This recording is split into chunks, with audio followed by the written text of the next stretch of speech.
Hello बच्चों, मैं हूं विशाल सर। रेलवे शिक्षण संस्थान में आपका स्वागत है। चलिए कक्षा 12 के रसायन विज्ञान के टॉपिकों में आज हम और आगे बढ़ेंगे।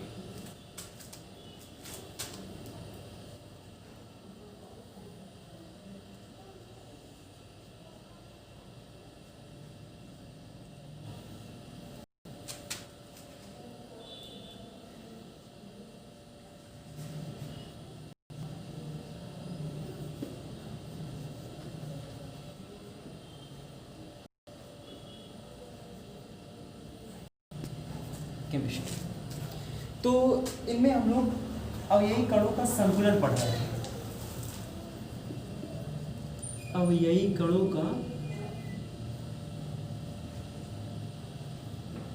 का संकुलन।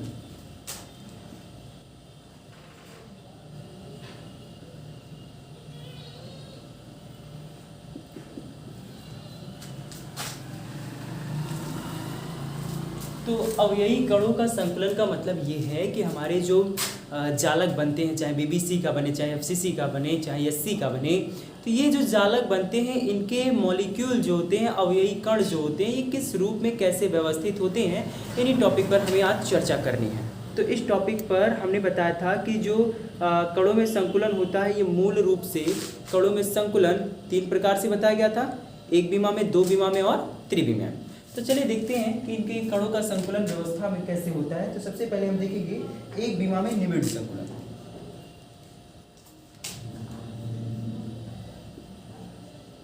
एक विमा में निबिड़ संकुलन। निबिड़ का मतलब बंद होता है, ब्रैकेट देंगे आप लोग, बंद।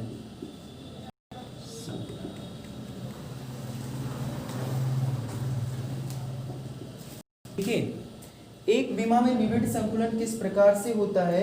इस संकुलन में गोलों को पंक्ति के रूप में इस प्रकार रखा जाता है कि जो एक गोला हो ये अपने दाएं बाएं के गोलों को स्पर्श करे। बात समझ गए? ठीक है, एक विमा में जो निबिड़ बंद संकुलन होता है, इनमें हम जो रचक कण होते हैं, इन रचक कणों को इस प्रकार से एक पंक्ति के रूप में व्यवस्थित कर देते हैं कि इनके जो गोले रहे, कोई एक गोला, इनमें उपस्थित प्रत्येक गोले अपने बगल के गोलों को स्पर्श करते रहे। बस में जैसे कि आप देख पा रहे हैं। ठीक, तो ये जो व्यवस्था होती है, ये व्यवस्था कहलाती है एक विमा में बंद संकुलन व्यवस्था, निबिड़ संकुलन व्यवस्था। समझ गए? तो निबिड़ संकुलन व्यवस्था में हम गोलों को इस प्रकार व्यवस्थित करते हैं कि प्रत्येक गोले एक पंक्ति में रहें और प्रत्येक गोला अपने दाएं बाएं के गोलों को स्पर्श करता है।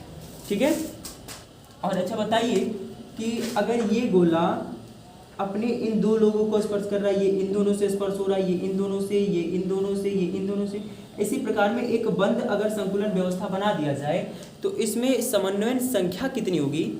आप लोगों को याद है, हमने बताया था समन्वयन संख्या के विषय में। क्या होती है समन्वयन संख्या? देखिए, समन्वयन संख्या में आप लोगों को बताया गया है कि जैसे जो रचक कण उपस्थित होते हैं, इन रचक कणों, जैसे कोई भी गोला अपने निकटवर्ती कितने गोलों को स्पर्श कर रहा है, इसी की संख्या को समन्वयन संख्या कहते हैं।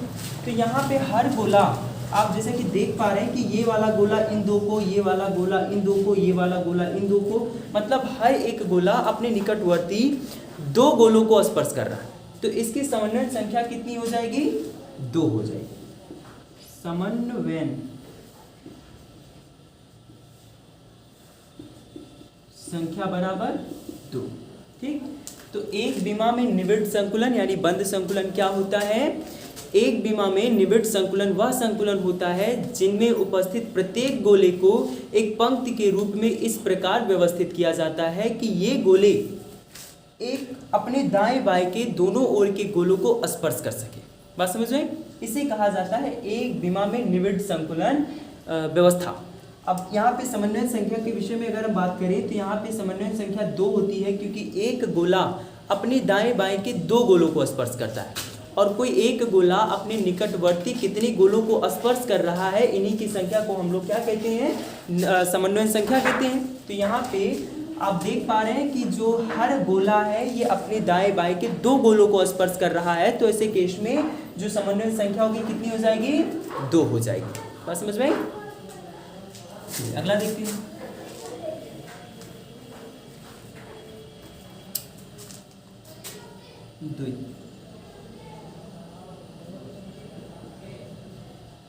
द्विविमा में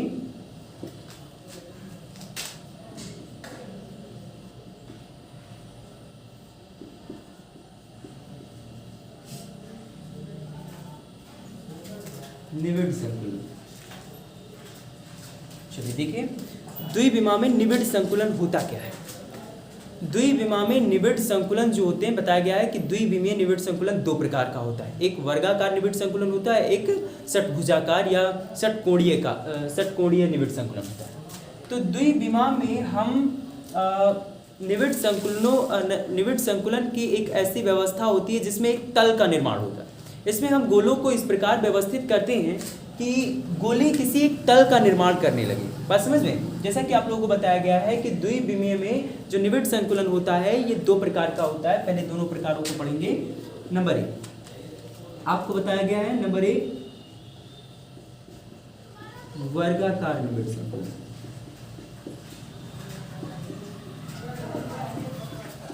वर्गाकार निविड़ संकुलन। ठीक है, वर्गाकार निविड़ संकुलन क्या होता है? वर्गाकार निविड़ संकुलन वह संकुलन होता है जिसमें सभी गोलों को एक पंक्ति के रूप में इस प्रकार रखी जाती है।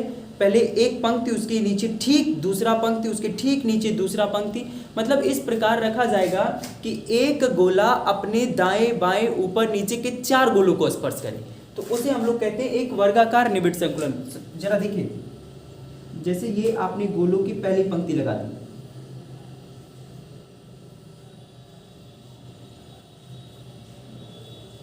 अब इसी के ठीक नीचे क्षैतिज क्रम में भी देखने पर और ऊर्ध्वाधर क्रम में देखने पर ये दोनों में संरेखित दिखाई दे। मतलब इनके मॉलिक्यूल जो होते हैं, इनके जो गोले होते हैं, इन प्रकार ऐसे व्यवस्थित किए जाते हैं कि इन्हें देखने पर लगता है कि ये क्षैतिज तथा ऊर्ध्वाधर दोनों ही दिशाओं में संरेखित हैं। बात समझ में आई? ठीक, तो ऐसे व्यवस्था को, ऐसे पैकिंग को हम लोग क्या कहते हैं? वर्गाकार निविड़ संकुलन। ठीक, अब यहाँ जरा किसी भी गोले को देख लीजिए। जैसे अगर हम बात करें इस गोले को, तो इस गोले को ये गोला, ये गोला, ये गोला, 4 गोले टच कर रहे हैं ना। अब देखिए इस वाले गोले को 2, ये देखो इस गोले को 1 2 3 4 लोग टच कर रहे हैं। बात समझ में? और ये एक सरफेस का निर्माण कर रहा है। आप स्पष्ट रूप से देख रहे हैं कि अगर गोलों को आप इस रूप में व्यवस्थित कर दोगे तो वो एक सरफेस का, एक तली का निर्माण करने लगेंगे। बात समझ में? तो वर्गाकार निविड़ संकुलन क्या होता है? वर्गाकार निविड़ संकुलन वह संकुलन होता है जिसमें उपस्थित प्रत्येक गोले को इस प्रकार व्यवस्थित किया जाता है कि वो गोले क्षैतिज तथा ऊर्ध्वाधरता दोनों ही क्रम में दिखाई दे, दोनों ही क्रम में संरेखित हुए महसूस हो, और साथ ही साथ इसमें उपस्थित कोई एक गोला अपने निकटवर्ती 4 गोलों को स्पर्श करे। बात समझ में? तो इसे हम लोग कहते हैं वर्गाकार निविड़ संकुलन। ठीक है, और वर्गाकार निविड़ संकुलन में जो समन्वयन संख्या होती है, समन्वयन संख्या ये 4 होती है, क्योंकि भाई हर गोला अपने निकटवर्ती 4 गोलों को स्पर्श कर रहा है, तो जितने गोलों को स्पर्श करता है उन्हीं की संख्या को समन्वयन संख्या कहा जाता है। तो वर्गाकार निविड़ संकुलन में समन्वयन संख्या कितनी? 4। ठीक, अगला देखते हैं हमारा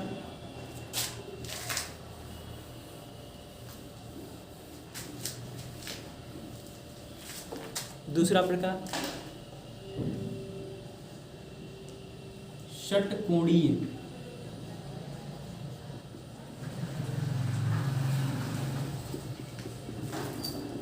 कोणीय निविड़ संकुलन। देखिए, षटकोणीय निविड़ संकुलन वह संकुलन होता है, वह द्विविमीय संकुलन होता है जिनमें उपस्थित सभी गोले इस प्रकार क्षैतिज तथा ऊर्ध्वाधर क्रम में व्यवस्थित होते हैं कि पहला तथा तीसरा गोल जो क्षैतिज क्रम में गोले होंगे ये एक स्थिति में, तथा दूसरा एवं चौथा जो गोला होगा, गोले के क्रम है, ये एक स्थिति में व्यवस्थित होते हैं। देखिए जरा कैसे, इनमें उपस्थित जितने भी कण रहते हैं सब ऐसे जिस तरह फिगर बना रहे हैं इसी फिगर में ये लोग व्यवस्थित होते हैं। और जो दूसरा वाला पंक्ति बनाया जाता है, दूसरी वाली पंक्ति को पहला वाला पंक्ति जो होता है उनके बीच का जो रिक्त स्थान होता है, अवनमन होता है, उन्हीं के बीच भर करके रखा जाता है। जैसे कि यहाँ देख पा रहे हैं, इनके बीच यहाँ स्थान खाली है, तो दूसरे वाले गोले को यहाँ भर करके रखा जाएगा। बात समझ में? और तीसरे वाले गोले को फिर उसी तरीके से, ताकि ये जो रिक्त स्थान है ये रिक्त स्थान फुलफिल रहे।